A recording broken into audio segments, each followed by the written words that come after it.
ഭർത്താവിൻ്റെ സങ്കടം എന്ന് പറഞ്ഞിട്ടാണ്. ഒരു ദീനീ കുടുംബത്തിൽ നിന്നാണ് ഞാൻ വിവാഹം കഴിച്ചത്. സൗന്ദര്യത്തെക്കാൾ ഞാൻ പരിഗണിച്ചത് ദീനായിരുന്നു. ഞങ്ങൾക്ക് 4 മക്കളുണ്ട്. ഞാനൊരു കമ്പനി മാനേജറാണ്. എൻ്റെ ഭാര്യ ഒരു അധ്യാപികയാണ്.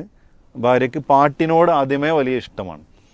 പിന്നെ ആദ്യകാലങ്ങളിൽ ദീനീ കാര്യങ്ങൾ വളരെ നിഷ്ഠയായിരുന്നു. എന്നാൽ ഇപ്പോൾ നമസ്കാരം പോലും കൃത്യമായി നിർവഹിക്കാറില്ല. വസ്ത്രത്തിൻ്റെ കാര്യത്തിൽ അപ്രകാരം തന്നെ. കൃത്യമായ വസ്ത്രം ധരിച്ചിരുന്ന അവൾ ഇന്ന് മോഡേൺ വസ്ത്രങ്ങൾ ധരിച്ച് സ്കൂളിലേക്ക് വരെ പോകുന്നു. പലപ്പോഴും ഇക്കാര്യങ്ങൾ പറയുമ്പോൾ എന്നെ ബോധ്യപ്പെടുത്താൻ വേണ്ടി മാത്രം ധരിക്കും. സ്കൂളിലെ പെരുമാറ്റങ്ങളും ഇടപെടലുകളും ഒരു ലിബറൽ സംസ്കാരമുണ്ട് എന്നെനിക്ക് മനസ്സിലായി. ഞാൻ ആകെ നിരാശയിലാണ്. ഞാൻ എന്താണ് ചെയ്യേണ്ടതെന്നാണ്. അതെ, നമ്മൾ നേരത്തെ പറഞ്ഞ പോലെ തന്നെ മുമ്പ് ദീൻ ഉണ്ടായിരുന്ന പല ആളുകളും ദീനിൽ നിന്ന് പോകുന്നത് എന്തുകൊണ്ടാ വെച്ചാൽ അവർക്ക് അതിന് വേണ്ട ഉത്ബോധനങ്ങൾ നിരന്തരമായി കിട്ടാൻ അവസരമില്ല. ഇപ്പൊ സ്ഥിരമായി ജുമാക്ക് പള്ളിയിൽ പോകുന്ന ഒരു സ്ത്രീ, അല്ലെങ്കിൽ സ്ഥിരമായിട്ട് ഒരു ലേണിംഗ് ക്ലാസ്സിൽ പങ്കെടുക്കുന്ന സ്ത്രീ, അല്ലെങ്കിൽ നമ്മുടെ പീസ് റേഡിയോ പോലുള്ള കാര്യങ്ങൾ നിരന്തരം കേൾക്കുന്ന ആളുകൾ, അല്ലെങ്കിൽ ചുരുങ്ങിയത് നമ്മൾ റേഡിയോയിൽ പുലരിവട്ടോ അല്ലെങ്കിൽ ഒരു നേർവഴിയോ എന്തെങ്കിലുമൊക്കെ ഒരു ദിവസം കേൾക്കുന്നവരിൽ മാത്രമേ ആ നന്മകൾ നിലനിൽക്കുള്ളൂ. നന്മകൾ നിലനിൽക്കണമെങ്കിൽ അത് വേണം.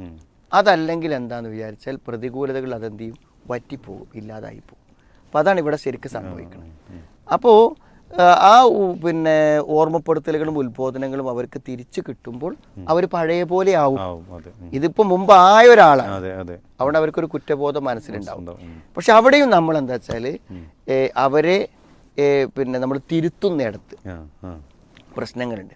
പ്രത്യേകിച്ച് ഈ പുറത്തിറങ്ങിയിട്ട് സ്വതന്ത്രമായി ഒരു മിക്സഡ് ആയിട്ടുള്ള കൾച്ചറിൽ എന്താണ് ജോലി ചെയ്യുന്ന ആളുകളാകുമ്പോൾ എന്ത് ചെയ്യും, നമ്മൾ അവരുടെ ഒരു സംസ്കാരത്തിലേക്ക് അറിയാതെ എത്തും. കാരണം അവരിൽ നിന്ന് വ്യത്യസ്തമായി നമ്മൾ ജീവിക്കാൻ ശ്രമിക്കുമ്പോൾ അവർക്കതൊരു ബുദ്ധിമുട്ടാവും.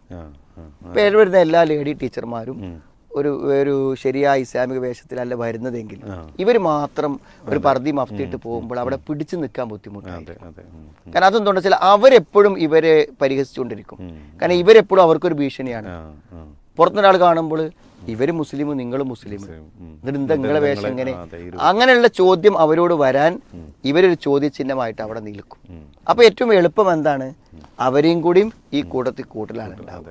അപ്പൊ എപ്പോഴെങ്കിലും ഒരു സാരി ഇട്ട് ഒക്കെ ഒന്ന് പിന്നെ ഫാഷനാക്കി ചെല്ലുമ്പോൾ ഇന്ന് ഉഷാറായിട്ടുണ്ട്, ഗംഭീരമായിട്ട് ഒരു ചായ വേണം, ശരിക്കും മാത്രം നിങ്ങളെ പ്രായമൊക്കെ പറ്റ കുറഞ്ഞു തോന്നുന്നുണ്ട്. ഇപ്പോൾ മറ്റൊക്കെ ആ പർദ്ദ കെട്ട് വരുമ്പോൾ എന്താണ് പ്രായം, ഈ പ്രായം ഇപ്പോൾ 90 വയസ്സുള്ള ആളെയും 9 വയസ്സുള്ള ആളെയും പർദ്ദട്ട ഒരേപോലെ തോന്നുക. ഇങ്ങനെയൊക്കെ പറയുമ്പോൾ എന്ത് ചെയ്യും, സ്വാഭാവികമായും അവർ പിറകോട്ട് പോകും.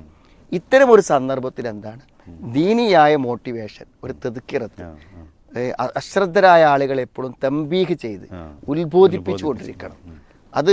അതിനാണ് ഖുർആനിൽ ഇത്രയധികം വചനങ്ങളുള്ളത്, ഇത്രയധികം സൂറത്തുള്ളത്. അത് ഫദക്കിർ ബിൽ ഖുർആനി മൻ യഖാഫു വഈദ്, നിരന്തരമായി ഖുർആനിക ഉത്ബോധനങ്ങൾ നടന്നുകൊണ്ടിരിക്കണം. അതാണ് എല്ലാ വെള്ളിയാഴ്ച ജുമയുടെയും താല്പര്യം. അപ്പോൾ അത്തരത്തിലുള്ള നല്ല ഉപദേശങ്ങൾക്ക് അവസരം കിട്ടുമ്പോൾ ശരിയാവും. അപ്പൊ എന്ത് ചെയ്യും, ഇടയ്ക്ക് ഇപ്പൊ ഇദ്ദേഹം ഗൾഫിലായിരിക്കുന്ന തോന്നണേ അല്ലേ, സ്വകാര്യ കമ്പനിയിലെ മാനേജറാണെന്നാണ് പറഞ്ഞത്. അവർ പരമാവധി ദീന്റെ ക്ലാസ്സുകൾക്കും പരിപാടികൾക്കും ഒക്കെ രസമായിട്ട് പോകാനുള്ള അവസരങ്ങൾ ഉണ്ടാക്കിയിട്ട് വന്നാൽ ശരിയായി കിട്ടും.